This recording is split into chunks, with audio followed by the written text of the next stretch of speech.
Assalamualaikum warahmatullahi wabarakatuh. Perkenalkan, nama saya Vini Laila Augesta dari program studi perbankan syariah kelas E. Pada video kali ini saya akan membahas mengenai mempresentasikan materi matematika ekonomi pertemuan kelima sampai dengan ketujuh dengan judul konsep lanjutan matematika ekonomi, fungsi nonlinear dan deret. Pertama-tama, kita akan membahas fungsi nonlinear. Fungsi merupakan hubungan matematis antara satu variabel dengan variabel yang lainnya. Fungsi nonlinear adalah fungsi yang menghasilkan grafik berbentuk kurva atau garis lengkung. Hal ini terjadi karena pangkat variabel tersebut lebih dari satu, sehingga hubungan antara variabel tidak bersifat konstan.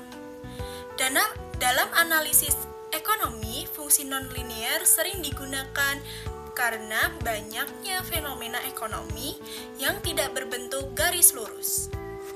Beberapa bentuk fungsi nonlinear yang umum digunakan antara lain adanya fungsi kuadrat, fungsi kubik, fungsi eksponensial, dan juga fungsi logaritmik. Bentuk-bentuk tersebut membantu menjelaskan mengenai hubungan ekonomi yang lebih kompleks. Fungsi kuadrat ini merupakan fungsi dengan pangkat tertinggi 2. Grafik dari fungsi kuadrat ini sendiri berbentuk parabola yang memiliki satu titik puncak. Jika koefisien utama bernilai positif, maka parabolanya akan terbuka ke atas dan menunjukkan nilai yang minimum. Sebaliknya, jika bernilai negatif, parabola akan terbuka ke bawah dan menunjukkan nilai yang maksimum. Dalam ekonomi, titik maksimum dapat menunjukkan keuntungan maksimum, sedangkan titik minimum dapat menunjukkan biaya minimum. Selain fungsi kuadrat, terdapat juga fungsi kubik yang memiliki pangkat tertinggi 3. Fungsi kubik ini sendiri memiliki kurva yang lebih kompleks dan biasanya memiliki titik belok. Fungsi ini digunakan untuk menggambarkan perubahan yang tidak stabil dalam aktivitas ekonomi, seperti perubahan biaya produksi yang meningkat secara tidak linear. Setelah memahami konsep fungsi nonlinear, selanjutnya kita akan masuk pada penerapan fungsi nonlinear dalam ekonomi. Salah satu penerapannya adalah fungsi utilitas. Fungsi utilitas ini sendiri digunakan untuk menggambarkan tingkat kepuasan konsumen terhadap konsumsi suatu barang. Hubungan antara jumlah barang dan kepuasan biasanya tidak linear. Karena semakin banyak barang yang dikonsumsi, tambahan kepuasan yang diperoleh cenderung itu menurun. Penerapan berikutnya adalah fungsi produksi. Pada fungsi produksi menunjukkan hubungan antara faktor produksi dengan jumlah output yang dihasilkan. Dalam kondisi tertentu, peningkatan input tidak selalu menghasilkan peningkatan output secara proporsional. Oleh karena itu, fungsi produksi ini sendiri sering digambarkan dalam bentuk nonlinear. Selanjutnya terdapat kurva transformasi produk. Kurva ini menggambarkan kombinasi antara dua jenis barang yang dapat diproduksi dengan sumber daya yang terbatas. Kurva tersebut biasanya terbentuk melengkung karena adanya biaya peluang yang meningkat. Hal ini menunjukkan bahwa untuk menambah produksi satu barang harus mengurangi produksi barang yang lain dalam jumlah yang semakin besar. Distribusi pendapatan biasanya tidak merata dan mengikuti pola nonlinear, di mana sebagian kecil penduduk menguasai sebagian besar pendapatannya.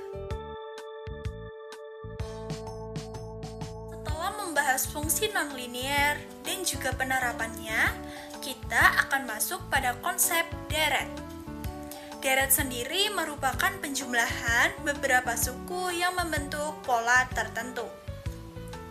Dalam matematika ekonomi terdapat dua jenis deret yang sering digunakan, yaitu deret hitung dan juga deret ukur. Deret hitung adalah deret yang memiliki selisih tetap antar suku. Contohnya adalah peningkatan produksi yang bertambah secara konstan setiap periodenya. Deret hitung sering digunakan dalam perhitungan perkembangan usaha yang meningkat secara tetap. Berikut ini adalah contoh soal dari deret hitung, yaitu mencari suku ke-6 dari 7, 12, 17, 22, 27 hingga suku ke-6 dengan menggunakan rumus deret hitung. Sn sama dengan A plus kurung buka N kurangi 1 kurung tutup B. Sedangkan deret ukur adalah deret yang memiliki perbandingan tetap antar sukunya. Deret ini sering digunakan dalam perhitungan bunga majemuk, investasi, dan pertumbuhan ekonomi. Pada deret ukur dan nilai akan bertambah secara eksponensial sehingga pertumbuhannya lebih cepat dibandingkan deret hitung.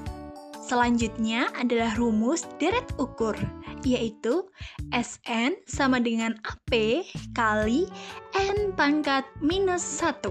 Keterangannya, A adalah suku pengganda, P adalah pengganda, dan N adalah indeks suku. Dalam ekonomi, deret juga digunakan untuk menganalisis pertumbuhan penduduk. Pertumbuhan penduduk biasanya mengikuti pola deret ukur, karena jumlah penduduk bertambah berdasarkan persentase tertentu setiap periodenya. Dengan demikian, fungsi nonlinier membantu menjelaskan hubungan ekonomi yang lebih kompleks, sedangkan deret hitung dan deret ukur digunakan untuk menganalisis pertumbuhan dalam kegiatan ekonomi. Kedua konsep ini saling melengkapi dan berhubungan dalam menganalisis matematika ekonomi. Demikian presentasi yang dapat saya sampaikan. Semoga materi ini dapat membantu memahami konsep lanjutan matematika ekonomi. Wassalamualaikum warahmatullahi wabarakatuh.